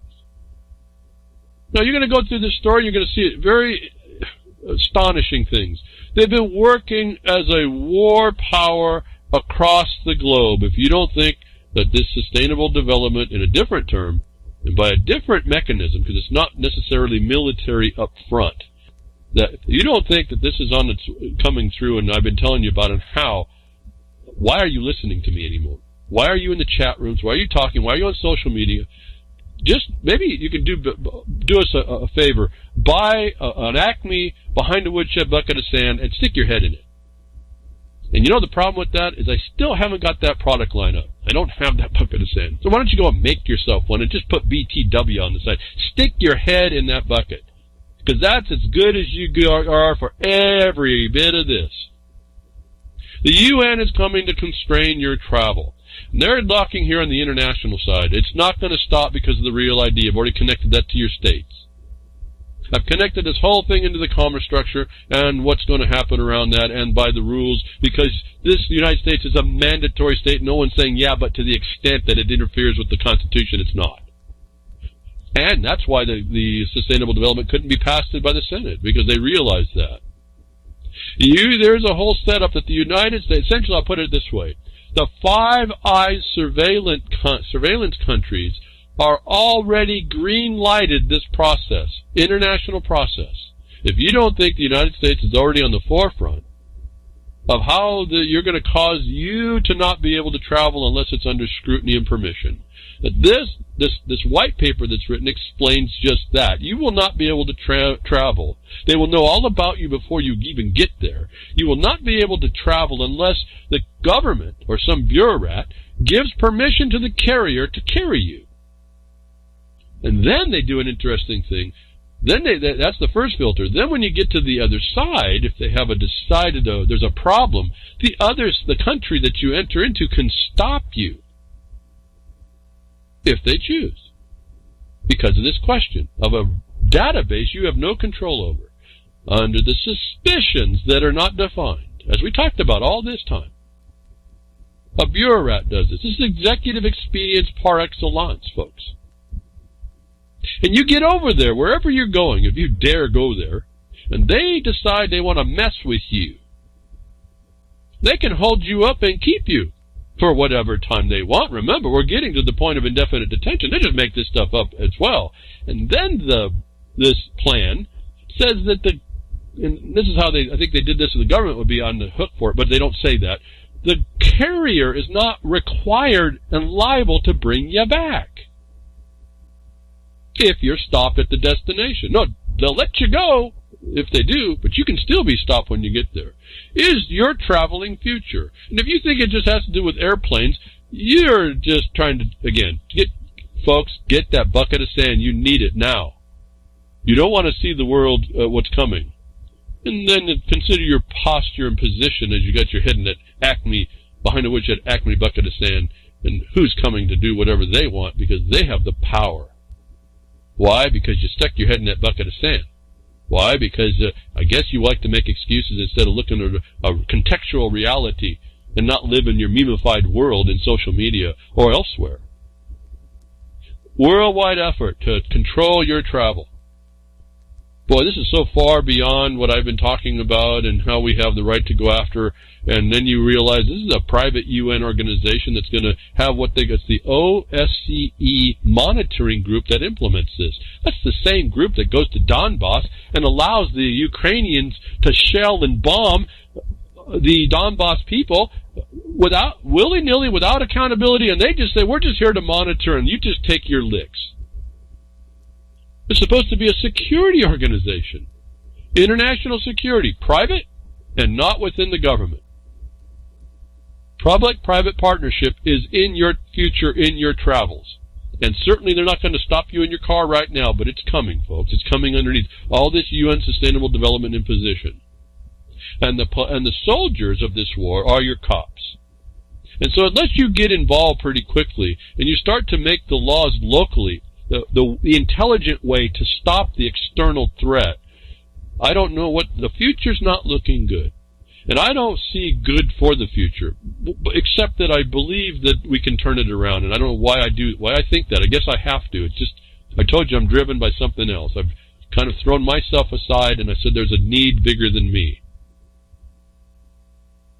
Otherwise, folks, I'd go through years now arguing with myself, do I do the next broadcast? And then one of you will pop up, darn you, you'll send me an email and you say, hey, I found this, I'd like to do that. Man, that's all, I almost live for that. But so bleedingly thin is that density of those people that are doing that, it's really a disappointment. It's a disgust at some other level, actually. I just don't know what to think. I hear all these complaints and no one really wants to step up and do anything, and all the excuses. And this is down here, folks. This is coming down on you. It's an international imposition on your travel.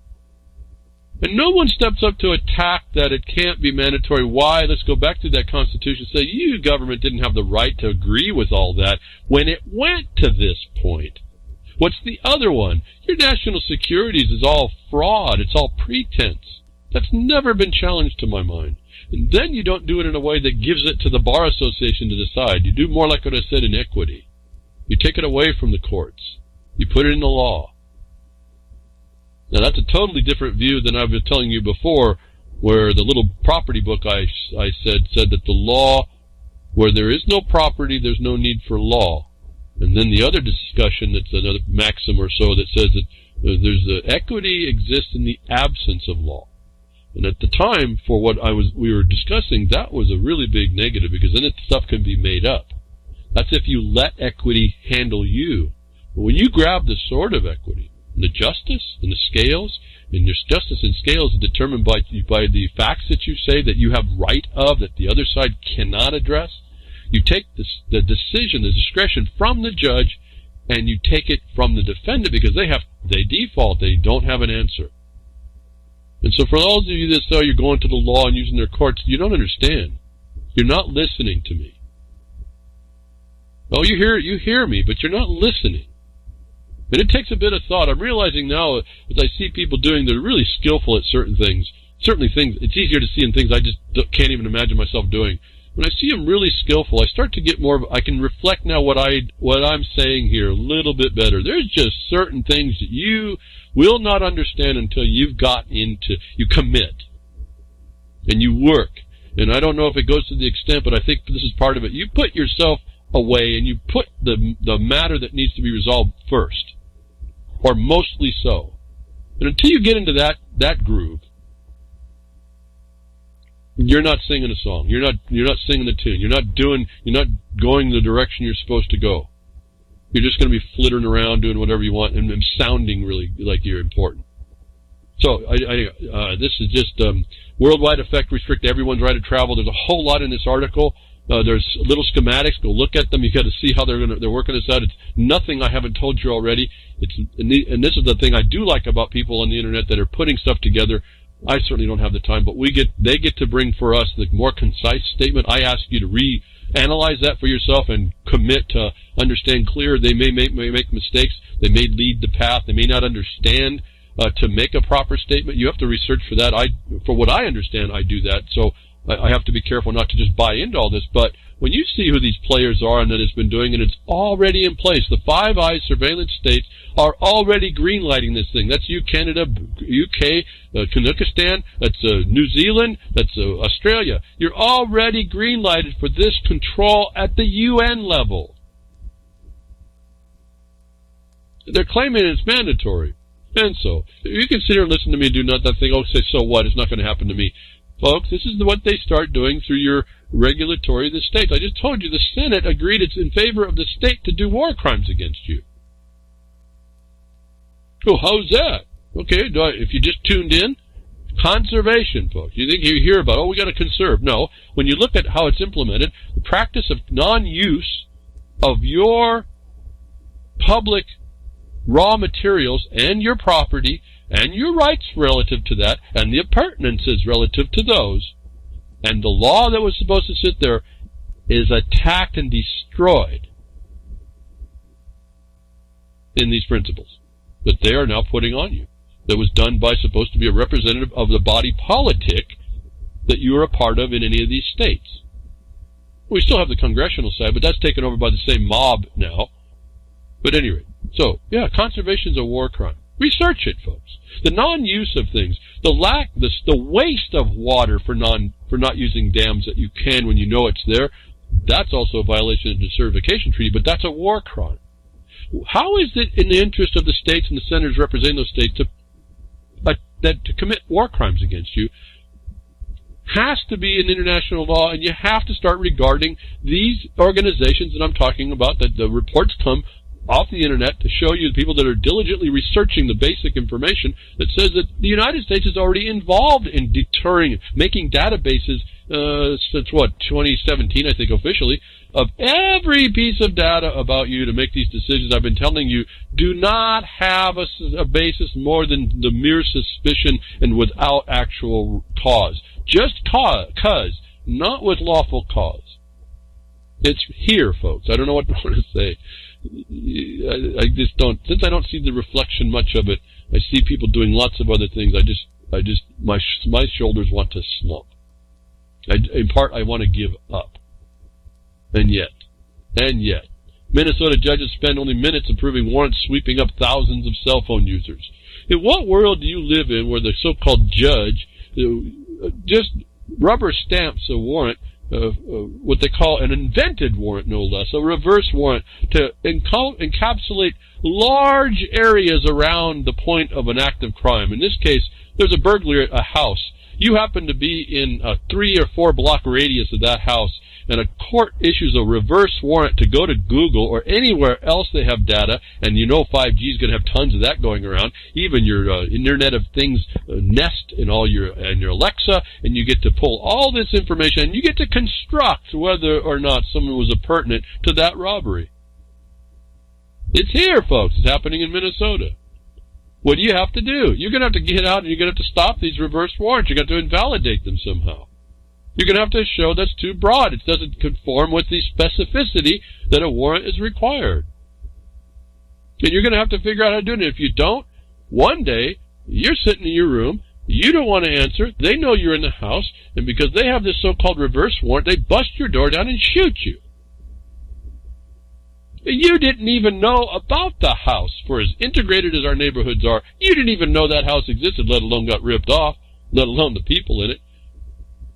But no different than the drug war. The excess has come by people that are too smart to be a cop, and they're too and they're not psychologically stable to be not a cop, and they come in underneath these pretense that we find out in Houston are made up. Just like I told you, folks. I said, you're not innocent here, folks. You're going to be subject. You're subject. We were told about that in 9/11, the Patriot Act. We were told about that in the NDAA. We were told about that for sure in the murder memo. We're told about that everywhere. If you just look, you're not innocent. That's why everyone said, well, I thought I was presumed to be innocent. Well, I don't know. Look at that. Is that a constitutional right? Because it ain't a right underneath an occupation. And that's how you're being treated. Sweeping warrants. We invent the warrant now. Forget the specificity. This is, you gotta, my only view on that is, I don't care what you call it and what you think you do and understand. What place are you living in when someone can rip off the house 2 miles away, next thing you got a cop on your door because some data said that you might have been driving by at the time? Might have been driving by. You see, all this data, they're finding out, all this data doesn't tell anything. And that's the other, I keep telling you all this stuff. I don't know why people just don't start shaking in their shoes about this. This is actually coming down on us, and we sit there smug like it's not happening and like it's never going to affect us. And I guess the numbers are right. It may not. But that couple in Houston, it happened to them. Why are you different? And the military comes down and they want to beat on you, and the government wants to beat on you, and the Democrats want to take away your guns. There's always an attack, and we have a study inside this conundrum of the military consequence you live in, the occupation, and this interesting little right that they can't actually destroy. In international law, they can't destroy the constitutional aspects, so they can kind of erode it, is you have a right to bear arms. And a study comes out at the time that they're able to attack you and you feel helpless and don't do anything to stop it in the first place. No different than the cop can make this stuff up and you think he'd have a scruple to not. You have to have a scruple too to go down to stop it, and you don't. The study shows the concealed carry permit holder break laws far less than the cops. What am I saying here? We can go ahead and laugh about that. No, this is a serious thing. The cops underneath the license commit more crimes and think they can commit more crimes than people that are now forced to register their weapon, which was used to go against the very government that's going to attack them, and they have the right not to be known against that enemy. None of you argued this one. Not an argument, you just present it. There's an equity case, and they don't have a right to infringe. They're prohibited, right? You don't ask them. You don't sue them for damages. No, you go on equity principle. You say there's no law that allows this, so we're going to use equities to enforce the right against you. A study shows that concealed carry weapon holders break law less than cops. The cops are the professionals, you know. But see, this ties into the bigger problem I keep telling you about. Look at the reality. Stop memifying this stuff.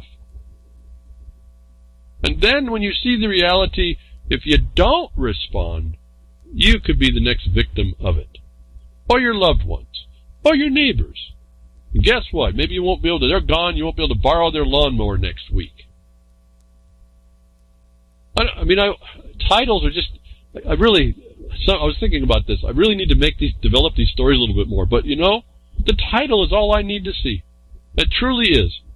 I could read this stuff, and yeah, some of the stuff is important. And some of it's truly important, and I do some of that myself. I try to read for you the very importantest part so that I can go show you the principle.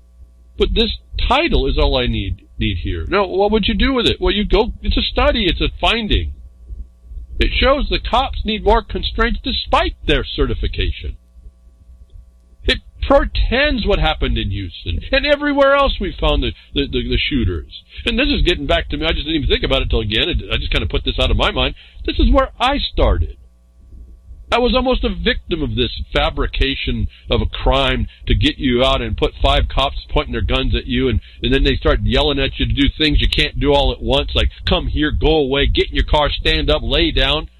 Next thing you know, bullets are flying.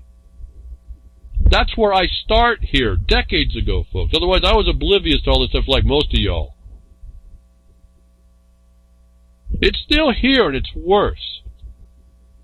And you go to comply, you're a law-abiding citizen. I don't need to say that, you just are. Well, so they took it away from you, so you have to go register with the government to let you know that you can carry concealed. Like, that changed something. And yet, when you isolate these people by permit and do the study, you find out that they do far less crime than even the people that are given the job of enforcing the laws. And then you miss the point that they were given that and also an immunity, which they now take over because they're not too smart and not too psychologically stable, and they expand that license they give, and they, to the point they're, in your society, they're breaking the law more than you are who are law-abiding. You say, oh, we know that. Well, it's time to stop it, folks. Okay, you know it. Big deal. I know lots of stuff. Quit contemplating our navels. Let's go out and get it done. You start seeing the extraction method here, the rendering. See, the government wins no matter which way they do until you step in and stop it. And you're going to be at risk when you start to expose some of this, but I've asked you to do it without jeopardy. You get to do certain things when you start understanding the battlefield that really makes it hard for them. A lot of it's just making a public record of things. You don't hear, see, they want to regulate the self-help non-criminal.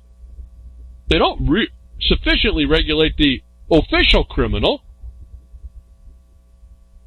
because it's not profitable in some way to that thing, that organized criminal syndicate. It doesn't live by law, it lives by policy. Police, policy. Policy, police. It's just a grammatical change in one letter at the end of the word. Policy is not law. And yet you live under it. And you're subject to this arbitrary and capricious response. And you have all the evidence in these reports and these news articles to start doing something to stop it and make the place a more peaceful place that it has not. You have to understand that they can't keep the peace if they're the ones breaking the law and they're the professional. They can't make money unless they are breaking the law. And that's the other thing. They can't, and it does not money. Again, their consideration. Consideration's quite a wide number of things. If it's anything given in as a trade for a deal or an agreement or anything, it's considered consideration. It doesn't have to be money. It could be a promise. It could be the forbearance. It could be all kinds of stuff. It's really interesting what we have available to us once we understand. So you don't have to get all pigeonholed and look at one thing and put a title on it and condemn it all. No, to me that just shows ignorance, and that shows that we're not going to be able to have capacity to understand what's up against us. And these people are trained and have set up a system that's trained to harm us, and nothing gets happened that's not going to profit them. So I'm going to tell you, look at the Senate again, where they condemn the war crime and you take away all your wealth. They mean to impose austerity. They mean to impose sustainable shared prosperity, which is sustainable debt. They impose that on you because I know that because they're not going to want you to have wealth and all the derivative economy that derives from raw material production. That's what the Senate wants. They say that's in the benefit of the state. Now, that's a lunatic talking. When you see a lunatic talking, you can't argue with them. You have to go take the matters in your own hands and say, no, that isn't to the benefit of the state because it doesn't benefit me. So, what pops up this week but something that would benefit you if you knew about it, but that can't be modified, actually, that can't be denied, that the government can't control. And I looked at it and said, well, that's likely not what the occupier is going to allow to you, but you need to know about it. And this happens to be moving into now things that are done without pharma, without government license, without the license of the occupier, the military force that uses your woe and harm and the harm they do and the side effects that they put on you. They profit. This whole system is an economic, military, commercial occupation against you, and that occupation for them is their business.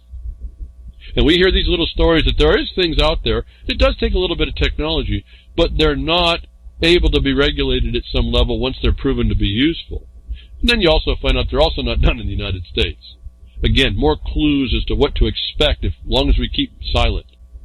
That for those of you that are into moving now into some little health things about how they keep you from being healthy. They do the worst stuff to you. Worst stuff, because it's profitable. Or it has some objective in national security that they haven't told you. And where do you find that? Title 50. It's all written, folks. Effectiveness of photodynamic therapy in elimination of HPV-16 and HPV-18 associated with CIN1 in Mexican women. This is an interesting study you'll get the link to. This is what you'll probably not see happening, but this is a very simple technology we've heard before. You would think that with all the power of the United States, and if you thought that they were looking to help you or cure you, that the United States government would have been the first to find this. But no, the people that the United States is going to ultimately go to war on by attacking Venezuela, they're attacking all of South America, because the South American people are starting to bind up together to try and force international law to keep an occupier from coming into Venezuela. We're going to watch this dynamic. It may be why the wall is being built, because that's an invasion coming. No, a military one, folks. Out of necessity. And that would show a far forethought of a plan, more than the immigration. Immigration's been a cover, which I think it has been anyway, but this may point again. But anyway, getting to the point of the south of the border.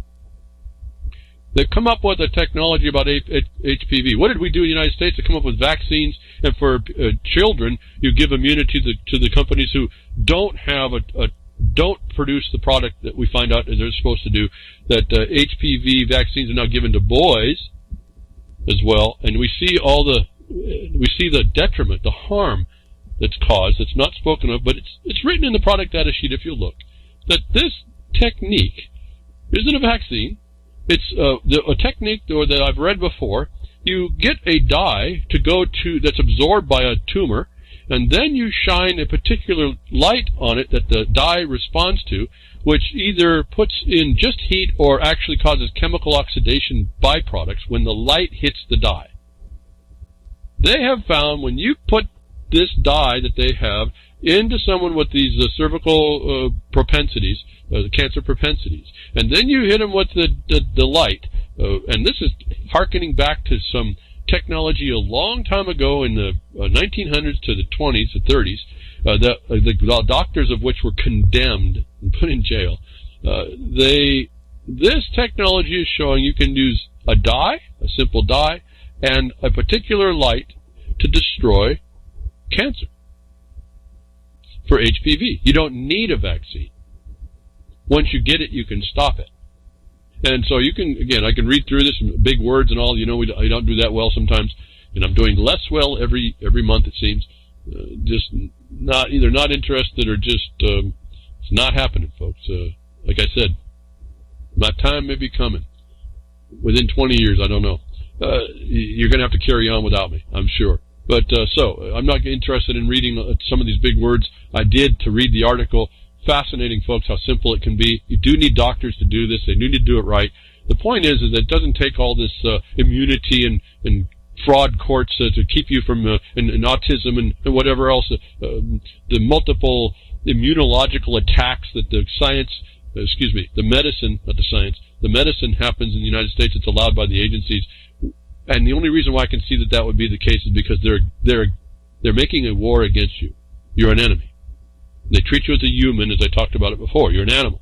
You're a pest animal under Title VII. I've talked all about this. In fact, this is Clint Richardson put that in his lethal injection. I think it's in the first 20 minutes he mentions Title VII. You're a pest. Man is a pest animal, and they treat you like that. The Israelis treat you like that. UN, human rights, humane. This is all not man or woman. This is an animal that they're talking about. And yet you get people that are actually looking at this and they come up with relatively simple answers to eliminate something that the United States, because it's a profit motive, will do completely otherwise. And maybe even condemn this. Effectiveness of this photodynamic therapy and elimination of HPV was printed in a couple of documents. The study did determine the effectiveness of this photodynamic therapy. Again, a dye with light that goes in and causes. In this case, I think this is the one that caused a oxygen creation, which oxidized the tumor to the effect of it affected the blood flow, and so it dies. It has no way to survive. So I wanted you all to hear this part. We have this to put up against an HPV vaccine. For those of you against vaccines, when you go to attack the revolving door of pharma with the FDA, you get to say, well, there's an alternative. Now what am I doing? I'm saying use the alternative dispute resolution is the process they use, that when you know about it, you bring the alternative that's actually the right answer, not the one of the outcome. And you say, no, you don't have the right to make these vaccines mandatory. You don't have the right, especially with all their harm, you show those. We do have an alternative. And you didn't investigate that. And you are commissioned, duty-bound to do that so that we have the alternative. And so one of the things you have on your plate to decide about is, do you produce a vaccine? You have to have a vaccine court for harm court for admitting to harm, or do you go and look at this alternative care that would actually cure? See, you get to come back in and take it back away. It's not going to be overnight, but without anybody doing it, you're going to get the cancer. You're going to get the injections. You're going to get the harm that the government intends upon you. I guess that's the other thing. When you see these other studies, it tells you the government agencies and the people in there intend you harm. No different than the Senate. The Republicans that you'd think would be conservative and production-based, they intend to make a war crime. This is not a joke, folks. They collaboratively moved together to the outcome they needed. For whatever, we don't even know what the reason was for coming to that outcome. I can tell you just from the law they violated many, many, many things. But in the minimum for y'all, when they stop, conserve public property use and withdraw raw materials production, they are attacking the foundation of your nation. It's considered a war crime. Okay, that's as simple as I can give this whole to you. Continue to move about. Here we got an effective, here on one side out of the country, United States, they show this simple, again, it takes medical professionals to do this. You got to inject the dye, you got to put the light in the right spots, got to be the right lasers, got to have the right stuff. But it does cure, apparently. Now, I don't know that it's 100%, but those of the ones that respond to this are done. Why don't we hear that here? Why has it taken this long for the Mexican doctors to find it, given the power and the so-called talent in the United States? Again, proves that the scientists and medical profession in the United States is not about, it's about treatment, not cure. That's why anybody who wants to bring a cure gets attacked. A newly released GM beans toxic to human liver cells, body warns. So this is I wasn't really happy with this article because it's an article written to another organization, but you can go back through the article to find the originating documents to see the source information that this article speaks to that produces the statement, the protein produced by this transgene has toxic effects on human liver cells and induces alterations in immune systems of laboratory animals. And there might be many mechanisms for that. A lot of the immunological things go through the gut and destroy the environment for the biome. We went through all this. I'm just bringing up this stuff to show you that for a government that wants to make war on you, they'll do this stuff. But here's an interesting thing that came breaking. I hope I can get it out here. The forced vaccinations can now legally be stopped. No control, quality control for 32 years was the story I read to you about Robert F. Kennedy and Del Bigtree, and they've made a case. They have a case number on this article. They now prove, and this is what Clint Richardson found, they prove that there's no quality control to give you what they claim they're giving you, and they have a lot of these adulterants and that you can use to stop the imposition of mandatory. And so now if you understand what I've been saying you on how you address these things, you now have a piece of information that's got a court case that says you cannot impose these mandatory things on me because there's not quality control, and you're going to be taking on the liability for that. And I think I mentioned in the Freedom Network chat to Cowboy Tech is who I picked this up from. I don't know that employers or employees are going to be the proper ones to fight this because they're both vulnerable, the employees for sure. But a school child with a parent that might sue for this underneath this standard might be the better one, because the young one won't actually be harmed because they can be trained homeschool while they're fighting the principle that these are not quality controlled so-called medicines. Thank you for tuning in today. I hope something I said was inspiring or enlightening and makes you think a little bit more, and then more importantly, get in action. Grimner, thank you very much for what you do at RealLibertyMedia.com, and all you folks, UCY. Jules, thank you very much for the continued support there, and anybody that's liking and following, like and follow, folks. Spread the broadcast around. I'll be with you next week, tech tips or nature willing.